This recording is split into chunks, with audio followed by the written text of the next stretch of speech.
ರವೆ ಸಿಗುತ್ತಲ್ವ, ಆ ರವೆ ಉಪ್ಪಿಟ್ಟು ಮಾಡೋಣ ಅಂತ ರೆಡಿ ಮಾಡ್ಕೋತಾ ಇದ್ದೆ. ವೆಜಿಟೇಬಲ್ಸ್ ಎಲ್ಲ ಹಾಕಿ ಆಲ್ರೆಡಿ ನಾನು ಈ ಕಡೆ ಒಗ್ಗರಣೆ ಎಲ್ಲ ಹಾಕಿದ್ದೆ. ಮೆಣಸಿನ್ಕಾಯಿ, ಉಳ್ಳಾಗಡ್ಡಿ ಸ್ವಲ್ಪ ಫ್ರೈ ಆಗಲಿ ಅಂತ.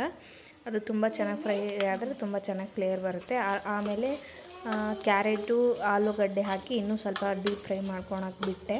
ಇದಕ್ಕೆ ಸ್ವಲ್ಪ ಅಲ್ಲ ಹಾಕಿ ಫ್ರೈ ಮಾಡಿಕೊಂಡ್ರೆ ತುಂಬ ಚೆನ್ನಾಗಿರುತ್ತೆ. ಆ್ಯಕ್ಚುಲಿ ನನಗೆ ನೆನಪಾಗಲಿಲ್ಲ, ಅಲ್ಲ ಹಾಕಲಿಲ್ಲ. ಒಂದು 5-10 ನಿಮಿಷ ಹಾಗೆ ಎಣ್ಣೆಯಲ್ಲೇ ಚೆನ್ನಾಗಿ ಫ್ರೈ ಮಾಡ್ಕೋಬೇಕು, ಒಂದು 5-10 ನಿಮಿಷ. ಅದು ಫ್ರೈ ಆದಮೇಲೆ ಟೊಮೆಟೊ ಹಾಕಬೇಕು. ಯಾಕಂದರೆ ಇದು ಚೆನ್ನಾಗಿ ಫ್ರೈ ಆದಮೇಲೆ ಟೊಮೊಟೊ ಹಾಕಿದರೆ ತುಂಬ ಡೀಪ್ ಫ್ರೈ ಚೆನ್ನಾಗಾಗುತ್ತೆ. ನಾನು ಟೊಮೆಟೊ ಹಾಕಿ ಮತ್ತೆ ಫ್ರೈ ಮಾಡ್ಕೋತಾ ಇದ್ದೀನಿ. ಇದಕ್ಕೆ ಸ್ವಲ್ಪ ಉದ್ದಿನ ಕಾಳು, ಕಡಲೆಬೇಳೆ, ಶೇಂಗಾ ಬೀಜ ಎಲ್ಲ ಹಾಕಿ ಸ್ವಲ್ಪ ಡೀಪಾಗಿ ಫ್ರೈ ಮಾಡ್ಕೋತಾ ಇದ್ದೆ. ಆಮೇಲೆ ಸ್ವಲ್ಪ ಫ್ರೈ ಆದಮೇಲೆ ರುಚಿಗೆ ತಕ್ಕಷ್ಟು ಉಪ್ಪು ಹಾಕಿ ಇನ್ನೂ ಸ್ವಲ್ಪ ಡೀಪ್ ಫ್ರೈ ಮಾಡ್ಕೋಬೇಕು. ಅದು ತರಕಾರಿ ಎಲ್ಲ ಬೆಂದಾದಮೇಲೆ ತುಂಬ ಚೆನ್ನಾಗಿ ಬರುತ್ತೆ ಉಪ್ಪಿಟ್ಟು. ಹೇಳಿದ್ನಲ್ಲ, ಸ್ವಲ್ಪ ಖಾರ ಬೇಕು ಅನ್ನೋರು ಸ್ವಲ್ಪ ಅಲ್ಲ ಹಾಕಿ ಮಾಡಿದರೆ ತುಂಬ ಚೆನ್ನಾಗಿರುತ್ತೆ. ಫ್ಲೇವರು ಚೆನ್ನಾಗಿರುತ್ತೆ, ಟೇಸ್ಟು ಚೆನ್ನಾಗಿರುತ್ತೆ. ಖಾರವಾಗಿ ತುಂಬ ಚೆನ್ನಾಗಿರುತ್ತೆ. ಬಿಸಿ ಬಿಸಿ ಇರುವಾಗಲೇ ಉಪ್ಪಿಟ್ಟನ್ನ ತಿಂದರೆ ತುಂಬ ಚೆನ್ನಾಗಿರುತ್ತೆ, ಟೇಸ್ಟಿಯಾಗಿರುತ್ತೆ. ಅದು ರವೆ ಬಂದುಬಿಟ್ಟು ಮಾಮೂಲಿ ಕೇಸರಿ ರವೆ ಸಿಗುತ್ತಲ್ವ, ಅದು ಆ ಥರ ಅಲ್ಲ. ಅದು ಯಾವ ಥರ ಅಂದರೆ ಗೋಧಿ ನುಚ್ಚು ಅಂತಾರಲ್ಲ, ಗೋಧಿ ನುಚ್ಚು ಉಪ್ಪಿಟ್ಟು ತಿನ್ನೋರಿಗೆ ಗೊತ್ತಿರುತ್ತೆ.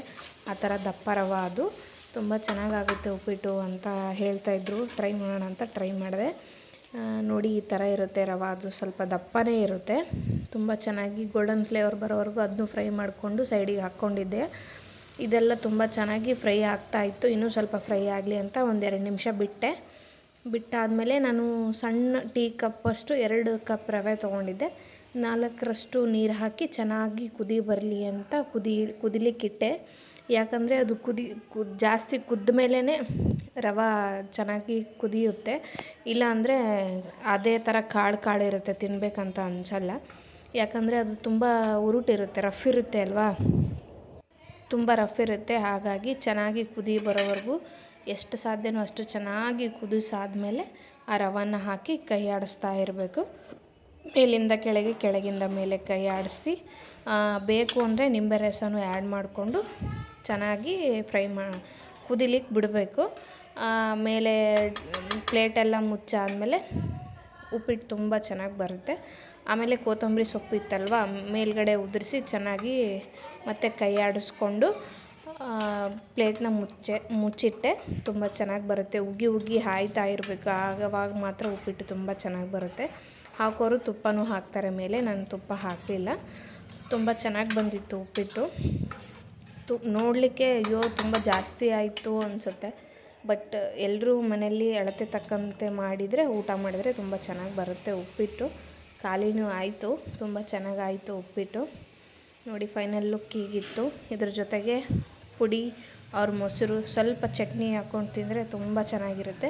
ಇದ್ರ ಜೊತೆಗೆ ನಾನು ಕಾಯಿ ಚಟ್ನಿ ರೆಡಿ ಮಾಡ್ಕೊಂಡಿದ್ದೆ. ಕಾಯಿ ಚಟ್ನಿ ಹೇಗೆ ಮಾಡೋದು ಅಂದರೆ, ನಾನು ಎಲ್ಲನೂ ಹಸಿದೇ ಹಾಕಿರೋದು, ಯಾವುದು ಫ್ರೈ ಮಾಡಿಲ್ಲ. ಕೊಬ್ಬರಿ, ಒಂದು ಉಳ್ಳಾಗಡ್ಡಿ, ಮೆಣಸಿನ್ಕಾಯಿ, ಸ್ವಲ್ಪ ಹುಣಸೆಹಣ್ಣು, ಬೆಳ್ಳುಳ್ಳಿ, ಕೊತ್ತಂಬರಿ, ಜೀರಿಗೆ, ಉಪ್ಪು ಹಾಕಿ ಚೆನ್ನಾಗಿ ಪೇಸ್ಟ್ ಮಾಡಿಕೊಂಡ್ರೆ ಆಯಿತು. ಮೊಸರು ಹಾಕಿ ಪೇಸ್ಟ್ ಮಾಡಿಕೊಂಡ್ರೆ ತುಂಬ ಚೆನ್ನಾಗಿರುತ್ತೆ ಕಾಯಿ ಚಟ್ನಿ. ನೀರು ಹಾಕೋ ಅವಶ್ಯಕತೆ ಇರಲ್ಲ. ತುಂಬ ಚೆನ್ನಾಗಿ ಟೇಸ್ಟ್ ಇತ್ತು ಇವತ್ತಿನ ಟಿಫಿನ್ನು. ಎಲ್ಲರೂ ತುಂಬ ಚೆನ್ನಾಗಿ support ಮಾಡ್ತಾಯಿದ್ದೀರಾ.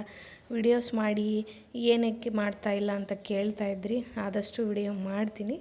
Thank you for watching.